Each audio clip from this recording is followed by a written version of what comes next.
আমাক national council for vocational education and training NCVT তেওঁলোকে আমাক এছেছিং আৰু এৱাৰ্ডিং বডি অৰ্থাৎ আমি ডিগ্ৰী দিবও পাৰোঁ আৰু ডিগ্ৰী পৰীক্ষাও ল'ব পাৰোঁ বুলি আমাক স্বীকৃতি দিছে যোৱা জুলাই মাহত। গতিকে আমাৰ এই লাহে লাহে এই কাৰিকৰী ক্ষেত্ৰতো কাৰিকৰী শিক্ষাৰ ক্ষেত্ৰত বা বৃত্তিমূলক যিবিলাক পাঠ্যক্ৰম আছে সেইবিলাক ক্ষেত্ৰতো আমি বিশ্ববিদ্যালয়খনে গুৰুত্বপূৰ্ণ ভূমিকা ল'ব বুলি আমি আশাবাদী। বিভিন্ন সময়ত দেখিছোঁ যে নামভৰ্তি কৰাৰ ক্ষেত্ৰত ছাত্ৰ ছাত্ৰীসকল সমস্যাত পৰে। কেনেধৰণৰ যদি সমস্যা হয় তেতিয়াহ'লে কেনেধৰণৰ ব্যৱস্থা? আমাৰ প্ৰথমতে আপোনালোকে যিটো ধৰি লওক অধ্যয়ন কেন্দ্ৰত তেওঁ নামভৰ্তি কৰিব বিচাৰে, প্ৰথম পৰ্যায়ত অধ্যয়ন কেন্দ্ৰলৈ তেওঁলোকে যোগাযোগ কৰাটো তেওঁলোকৰ উচিত। তেওঁ যিজন সমন্বয়ক থাকে, আমি কোঅৰ্ডিনেটৰ বুলি কওঁ, তেওঁৰ লগত যোগাযোগ কৰিব, তেওঁলোকৰ পৰ্যায়তে সমস্যাটো চাব আৰু যদি তেওঁ সমস্যাটো সমাধান কৰি দিব নোৱাৰে তেতিয়াহ'লে আমাৰ আঞ্চলিক পৰ্যায়ত এটা ৰিজনেল চেণ্টাৰ থাকে। আমাৰ যোৰহাটত এটা ৰিজনেল চেণ্টাৰ আছে, আমাৰ 4টা ৰিজনেল চেণ্টাৰ আছে, যোৰহাট, লখিমপুৰ, বঙাইগাঁও আৰু শিলচৰ। গতিকে এই গোটেই এৰিয়াটো আমাৰ যোৰহাট এৰিয়াৰ অন্তৰ্গত। গতিকে তেওঁ যোৰহাটৰ আঞ্চলিক কেন্দ্ৰৰ লগত যোগাযোগ কৰিব। আমাৰ অতিৰিক্ত সঞ্চালক আছে, তেখেতসকলে যোগাযোগ কৰি সহকাৰী সঞ্চালক তেখেতে সমস্যাটো সমাধান কৰিব আৰু যদি তাতকৈও নহয় তেতিয়াহ'লে আমাৰ ইউনিভাৰ্চিটি হেডকোৱাৰ্টাৰৰ লগত যোগাযোগ কৰিব পাৰে। গতিকে হেডকোৱাৰ্টাৰ, আঞ্চলিক চেণ্টাৰ আৰু ষ্টাডি চেণ্টাৰ এই 3টা পৰ্যায়ত তেওঁলোকে সমস্যাখিনি সমাধান কৰিব পাৰিব। ছাৰ, স্নাতকোত্তৰ পাঠ্যক্ৰমত অসমীয়া মাধ্যমৰ ব্যৱস্থা কেতিয়া? আমাৰ অসমীয়া মাধ্যম ইতিমধ্যে আমি আৰম্ভ কৰিছোঁ। আমাৰ এই বছৰৰ পৰা আমি 3টা বিষয়ত আমাৰ স্নাতকোত্তৰ পাঠ্যক্ৰম অসমীয়া মাধ্যমত আমি আৰম্ভ কৰিছোঁ। MA এডুকেশ্যন, MA ছ'চিয়লজি আৰু MA পলিটিকেল ছায়েন্স। আৰু পৰ্যায়ক্ৰমে আমি বাকী যিবিলাক বিষয় MA হিষ্ট্ৰী, MA ফিলচফি বা অন্যান্য যিবিলাক বিষয় আছে সেই বিষয়বিলাকো আমি আৰম্ভ কৰিম। এতিয়া আমাৰ এইটো শিক্ষাবৰ্ষৰ পৰা 3টা মাধ্যমত আমি আৰম্ভ কৰিছোঁ, 3টা বিষয়ত। কিন্তু পৰীক্ষা তেওঁলোকে সকলো পৰীক্ষাতেই তেওঁলোকে অসমীয়া মাধ্যমত তেওঁ লিখিব পাৰিব।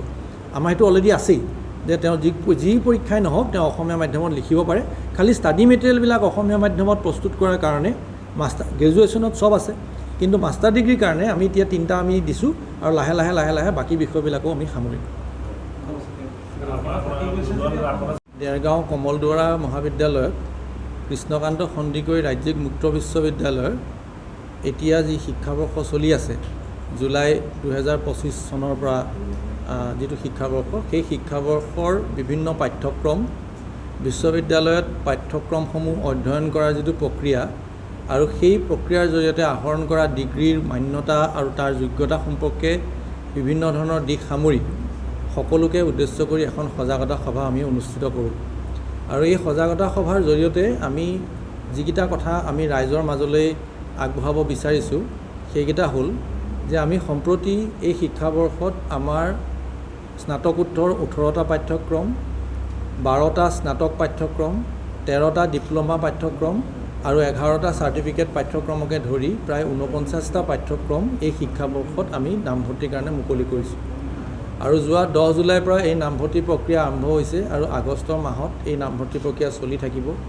আৰু এই নামভৰ্তি প্ৰক্ৰিয়া UGCৰ নিৰ্দেশানুসৰি যদি আগবঢ়াব লগা হয়, অৰ্থাৎ তাৰ যদি শেষৰ যিটো নামভৰ্তিৰ দিন আগবঢ়াব লগা হয় তেতিয়াহ'লে সেইটোও কৰা যাব। এতিয়া আমি এই পাঠ্যক্ৰমসমূহত যিখিনি সা সুবিধা আমি আগবঢ়াইছোঁ যে আমাৰ পাঠ্যক্ৰমত যেতিয়া অংশগ্ৰহণ কৰে সেই অধ্যয়ন কৰা যিসকল শিক্ষাৰ্থী আছে সেই শিক্ষাৰ্থীসকলে কি ধৰণৰ সুবিধা পাব, সেই সুবিধাসমূহৰ ভিতৰত আমি 3-4টা কথা বিশেষভাৱে গুৰুত্ব দিছোঁ। এটা হ'ল যে আমাৰ যিটো ফ্লেক্সিবিলিটি আছে, অৰ্থাৎ আমাৰ পাঠ্যক্ৰমত অংশগ্ৰহণ কৰিলে তেওঁলোকৰ ৰেগুলাৰ ক্লাছ নকৰাকৈও তেওঁলোকে মাত্ৰ নিজৰ প্ৰচেষ্টাত আৰু আমাৰ নিজৰ শিক্ষণ পদ্ধতি ব্যৱহাৰ কৰি আৰু আমাৰ যিবিলাক নিজৰ ৰিচ'ৰ্চেছ আছে, ইউটিউব ভিডিঅ'ৰ পৰা আৰম্ভ কৰি আমাৰ যিমান শিক্ষণ সামগ্ৰী আছে সেই শিক্ষণ সামগ্ৰীসমূহ ব্যৱহাৰ কৰি তেওঁলোকে নিজেই সেই শিক্ষা সমাপ্ত কৰিব পাৰিব। দ্বিতীয় যিটো কথা আমি কৈছোঁ যে আমাৰ যিটো পাঠ্যক্ৰমৰ সময়সীমা, অধ্যয়নৰ সময়সীমা, সেই সাধাৰণ পাঠ্যক্ৰমৰ অধ্যয়নৰ সীমাতকৈ বেছি। অৰ্থাৎ আমাৰ যদি 2 বছৰৰ পাঠ্যক্ৰম হয় তেতিয়াহ'লে তেওঁলোকে 4 বছৰ, 3 বছৰীয়া পাঠ্যক্ৰমৰ কাৰণে 6 বছৰ আৰু 4 বছৰীয়া পাঠ্যক্ৰমৰ বাবে 8 বছৰ সময় পাব। গতিকে তেওঁলোকে এটা বিভিন্ন কামত জড়িত হৈ থকাৰ কাৰণে বা উচ্চ শিক্ষাৰ পৰা বিভিন্ন কাৰণত বঞ্চিত হৈ থাকিব লগা যিটো পৰিস্থিতি হৈছে তাৰ মোকাবিলা কৰিবৰ কাৰণে এই অতিৰিক্ত সময়সীমা যিখিনি সুবিধা আছে তেওঁলোকে সেইখিনি লাভ কৰিব পাৰে। তাৰ উপৰিও আমি এইটো কথা কৈছোঁ যে আমাৰ শিক্ষা ব্যৱস্থাত অংশগ্ৰহণ কৰিলে অতি কম মাচুলৰ বিনিময়ত তেওঁলোকে শিক্ষা সম্পূৰ্ণ কৰিব পাৰে আৰু আমাৰ মাচুল গোটেইখিনি মাচুল সামৰি পেলাই এটা ছেমিষ্টাৰত তেওঁলোকে পৰীক্ষা দিব মানে তেওঁলোকে নামভৰ্তিৰ মাচুল দিব লগা হয়। অৰ্থাৎ তাৰ কাৰণে তেওঁলোকে অতিৰিক্তভাৱে কোনো ধৰণৰ শিক্ষাৰ কাৰণে সামগ্ৰীৰ বা পৰীক্ষাৰ কাৰণে ফৰ্ম ফিল আপ বা মাৰ্কশ্বিট চাৰ্টিফিকেট ইত্যাদি বিভিন্ন যিবিলাক বস্তু থাকে তেওঁলোকৰ কাৰণে সেইবিলাক অতিৰিক্তভাৱে কোনো পইচা লোৱা নহয়। নামভৰ্তিৰ পইচাৰ লগতে ন্যূনতম মাচুলৰ বিনিময়ত তেওঁলোকে শিক্ষাখিনি সম্পন্ন কৰিব পাৰে। গতিকে এনেকুৱা যিখিনি আমাৰ সা সুবিধা আমি আগবঢ়াইছোঁ সেই সা সুবিধাখিনি যাতে ৰাইজৰ মাজলৈ যায়, ৰাইজে যাতে সেইখিনি কথা গম পায় আৰু সেই অনুসৰি যাতে তেওঁলোকে শিক্ষা গ্ৰহণ কৰিব পাৰে সেই বিষয়ে আমি কৈছোঁ। আৰু শেষত আমি এইটো কথা কৈছোঁ যে আমাৰ যিবিলাক ডিগ্ৰী আছে বা আমাৰ যিবিলাক পাঠ্যক্ৰম সমাপ্ত কৰি তেওঁলোকে যোগ্যতা অৰ্জন কৰে সেই যোগ্যতা যে অন্যান্য বিশ্ববিদ্যালয় বা অন্যান্য শিক্ষা প্ৰতিষ্ঠানৰ ডিগ্ৰীৰ সৈতে সমপৰ্যায়ৰ সেইটো UGCৰ ফালৰ পৰাও কোৱা হৈছে, বিশ্ববিদ্যালয়সমূহৰ ফালৰ পৰাও কোৱা হৈছে, চৰকাৰৰ ফালৰ পৰাও কোৱা হৈছে। আৰু সেই ডিগ্ৰী তেওঁলোকৰ চাকৰি ক্ষেত্ৰতে হওক, উচ্চ শিক্ষা লাভৰ ক্ষেত্ৰতেই হওক বা অন্যান্য যিসকল তেওঁলোকে কামত তেওঁ ডিগ্ৰী ব্যৱহাৰ কৰিব তাৰ যে যোগ্যতা আৰু মান্যতা একেই সেই সম্পৰ্কে আমি ৰাইজক কৈছোঁ। আৰু ইতিমধ্যে আপোনালোকক আমি জনাবলৈ পাই ভাল পাইছোঁ যে আমাৰ যোৱা বৰ্ষটোত বহুতকেইজনে নেট পাইছে, বহুতকেইজনে আমাৰ বিভিন্ন প্ৰতিযোগিতামূলক পৰীক্ষাত তেওঁলোকে চাকৰি পাইছে।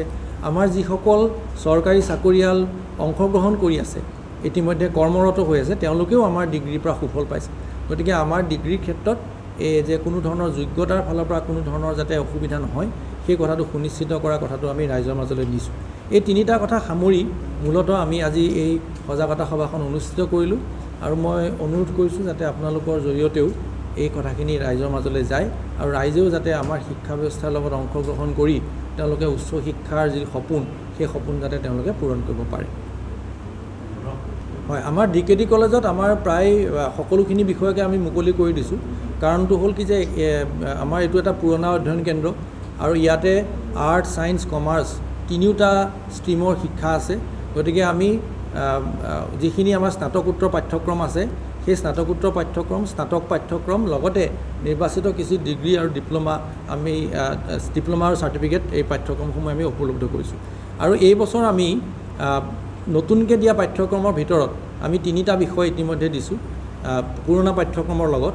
সেইটো হ'ল যে মাষ্টাৰ ডিগ্ৰী ইন সংস্কৃতত MA, বেংগলীত MA আৰু bachelor of library science. Bachelor of library science আমি এইবাৰ নতুনকৈ আগবঢ়াইছোঁ এই শিক্ষাবৰ্ষৰ পৰা।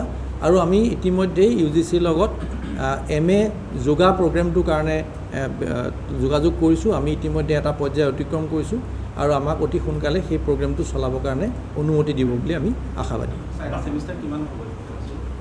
6 মাহৰ এইটো আপোনাৰ কোৰ্ছ ৱাইজ আৰু কোৰ্ছ ৱাইজ আমাৰ জেনেৰেল যিটো মাষ্টাৰ ডিগ্ৰী আছে সেই মাষ্টাৰ ডিগ্ৰীৰ কাৰণে 6,150 টকা আৰু যিবিলাক ডিগ্ৰী আছে মানে গ্ৰেজুৱেট ডিগ্ৰীৰ কাৰণে 3,950 টকা। নাই, একে থাকিব। মাচুল আমি নবঢ়াওঁ। মাচুল বঢ়োৱাৰ আমাৰ আটাইতকৈ ডাঙৰ কম্পনেণ্টটো হ'ল যে আমি শিক্ষাৰ যিখিনি কিতাপখিনি ইউনিভাৰ্চিটিৰ ফালৰ পৰা দিয়ে। গতিকে কিতাপ প্ৰিণ্টিং কৰা আৰু প্ৰস্তুত কৰা যিটো খৰচ সেইটো খৰচ বাদ দি আমি বেছি তাতে আৰু এটি অতিৰিক্তভাৱে তেনেকুৱা মাচুল আমি লোৱা নাই। হয়, আমাৰ মুক্ত শিক্ষাৰ ব্যৱস্থাটোৰ কাৰণে আমাৰ কোনো ধৰণৰ বয়সৰ সীমা নাই। আমি 18 বছৰ পাৰ হোৱাৰ পিছত যিহেতু আমাৰ হায়াৰ এডুকেশ্যন, গতিকে হায়াৰ ছেকেণ্ডেৰী পাছ কৰিব লাগিব। গতিকে হায়াৰ এডুকেশ্যন পাছ কৰিব লোৱাৰ কাৰণে আমি 18 বছৰৰ পিছৰ যিকোনো ধৰণৰ মানে বয়সৰ মানুহে আমাৰ উচ্চ শিক্ষা ল'ব পাৰে। আমাৰ বহুতবিলাক কৰ্মৰত লোকে অৱসৰৰ পাছতো তেওঁলোকে আমাৰ আজি শিক্ষা ব্যৱস্থাত অংশগ্ৰহণ কৰে। আৰু আমি প্ৰতি বছৰে 2জন ছিনিয়ৰ মোষ্ট লাৰ্ণাৰক আমাৰ কনভকেশ্যন যেতিয়া সমাৱৰ্তন হয় তেতিয়া সমাৱৰ্তনত আমাৰ মাননীয় ৰাজ্যপালে তেওঁলোকক মঞ্চলৈ মাতি নি সেই ডিগ্ৰী প্ৰদান কৰে। গতিকে যোৱা বছৰ আমাৰ প্ৰায় 77-78 বছৰ বয়সৰ লোকেও আমাৰ পৰা ডিগ্ৰী লৈছে। গতিকে কোনো ধৰণৰ উচ্চ সীমা আমাৰ তেনেকুৱা নাই। হয়, কাৰিকৰী ক্ষেত্ৰত আমাৰ যিবিলাক ডিপ্ল'মা আৰু চাৰ্টিফিকেট আছে সেই ডিপ্ল'মা চাৰ্টিফিকেটসমূহ আমাৰ সাধাৰণতেই কাৰিকৰী কৌশলগত পাঠ্যক্ৰম। 13টা ডিপ্ল'মা আৰু 11টা চাৰ্টিফিকেট মই ইতিমধ্যে উল্লেখ কৰিছোঁ। আপোনালোকে যদি সেই পাঠ্যক্ৰমসমূহ চাই আমি ইতিমধ্যে দিছোঁ সেই পাঠ্যক্ৰমসমূহ দেখিব যে সেইখিনি আমাৰ কাৰিকৰীগত পাঠ্যক্ৰম। আমি বিশেষকৈ গুৰুত্ব দিছোঁ যে যিসকলে নৰ্মেল যিখিনি এডুকেশ্যন লৈ আছে, স্নাতক বা স্নাতকোত্তৰ পাঠ্যক্ৰমত অংশগ্ৰহণ কৰি আছে, তেওঁলোকে তাৰ লগে লগে এটা ডিপ্ল'মা বা যদি চাৰ্টিফিকেট তেনেকুৱা ধৰণৰ বৃত্তিমূলক চাৰ্টিফিকেট বা ডিপ্ল'মা যদি গ্ৰহণ কৰে তেতিয়াহ'লে তেওঁলোকে স্নাতক আৰু স্নাতক যিকোনো খবৰৰ বাবে যোগাযোগ কৰক 7099017330 লগতে 7099017110 নম্বৰত।